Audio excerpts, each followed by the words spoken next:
What's up, everybody? Benji Bruce here with SpeakingLifestyle.com, and in this video I want to talk about the ugly truth about building a speaking business, about the speaking industry in general.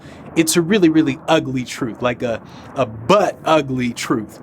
And here's the thing: when it comes to the speaking business, you got to understand that 90% of your time is going to be spent marketing, and the rest is going to be spent speaking at events. And it's really hard. I don't think people understand this. I think people, all they imagine is they think to themselves, well, I'm a good speaker, I know how to speak. And then they think that that can translate into being on a stage and building a real business out of it. But it's really hard to get this thing down. So these are the ugly truths about building a speaking business. First things first, most speakers, they just focus on the wrong things. They just do the wrong things in general. What I mean by that is speakers who are writing a book. If you're writing a book, you're focusing on the wrong thing without a doubt. I guarantee it. If you don't trust me, just wait till your book is done and you'll see.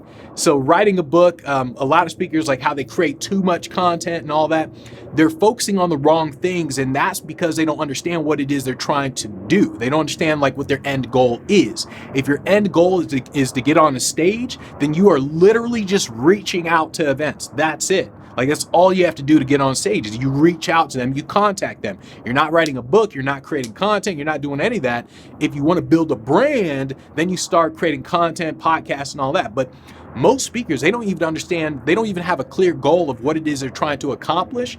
And because of that, they just do the wrong things to begin with. So that's the cold, hard, ugly truth, number one. The second cold, hard, ugly truth of building a speaking business is that you got to fix your website. Your website sucks. You just got to fix it. You got to remember that your website is similar to your clothing. So imagine you going into an interview with a torn shirt, stains on your shirt, all raggedy and everything. It's going to be a lot harder for you to get that job because you're going in looking like a bum. On the other hand, if you go in and you all decked out, you're wearing a nice purple shirt and everything, you look good, you're in a suit and all that sort of stuff, well, you're much more likely to get the job. It's just you're making it easy on yourself. So your website is similar to your clothes, to where you're making it easier for you to get the gigs. And the faster you can fix your website, the faster you're going to be able to get these gigs on a consistent basis. You have to fix your website. If you don't have video footage and pictures and all that, you have to speak for free. You even have to be willing to pay an event to be on their stage just so you can get that video footage and get those pictures and those testimonials. So in the beginning, you have to be willing to do what it takes to build your website, make it look bomb.com.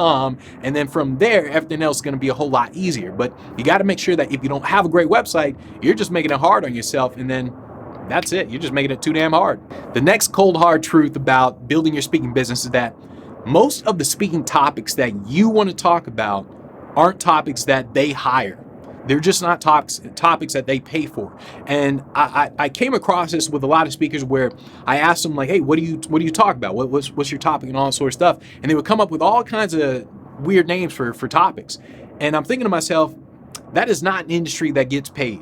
It's simply not. It sounds good. It sounds like a good topic because what you're doing is you are trying to think of, you are thinking too much from your perspective. You're thinking, here's what I want to talk about, rather than what exactly do they pay for. And you have to operate from that standpoint of what do they pay for, not what do I just want to talk about. And every single speaker that focuses on what do I want to talk about, they always fail because they're disconnected from their audience. The audience wants to hear this, but they want to talk about this. And you can't do that. You have to understand that a paid keynote is you're more of an entertainer. When you start getting into the paid keynote industry, you're more of an entertainer. It has nothing to do with what you talk about. And those of you who were around with the coronavirus thing, the COVID thing, you found that out real quick when all these events canceled on you, in terms of you had some events lined up.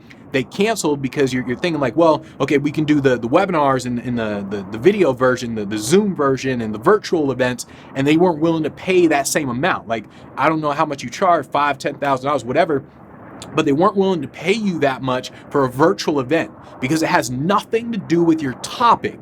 It's everything in terms of you are basically an entertainer. When you step on a stage, it's about the experience that you provide. So when COVID hit, boom, there was no longer an experience that you provide. It now just focused strictly on your topic, and that is why they don't pay for that. That's why they're like, well, we'll pay you just this much. It's like a small amount if they pay at all.